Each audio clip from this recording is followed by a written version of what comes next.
Европската Унија веќе ги испрати првите позитивни сигнали за Македонија од самитот во Трст, но сега престои задача да се исполни она на што се обврзавме. Ова го порачаа премиерот Заев и вице-премиерот Османи, реферирајќи за реформскиот план 369 пред пратениците.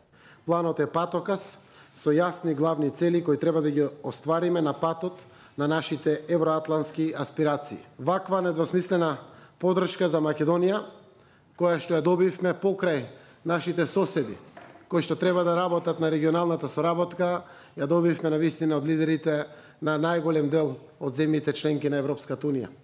Добивме поддршка секако од еврокомесарот Хан, од подпредседателката и високата представничка на Европската Унија, господјата Могерини, но добивме директна поддршка од канцеларката Меркел. Голем дел од овие мерки треба да се остваруваат од институциите кои што се основно независни од владата и ќе зависи од нивната волја, од нивната ангажираност за да се реализираат овие мерки. Додека за власта од самитот во Трст доделените 70 милиони евра за Македонија се голем успех за опозицијската ВМРО ДПМН е исполнување на нешто што веќе го почнала и претходната влада.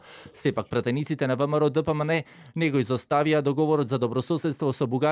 Остануваат на ставот дека јавноста има право на увид. Веќе не знаеме колку пати низ каква све правна процедура во Собранието на Република Македонија побаравме увид во нацрт договорот помеѓу Република Македонија и Република Бугарија за пријателство.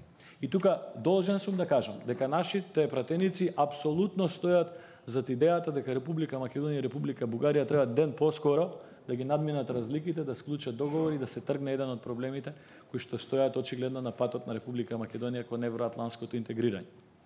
Но непочитување на собрание и на пратеници не е тој пат. Еве, апелирам или замолувам собранието во вторник, ако не може во вторник, во среда, не знам, да закаже седница.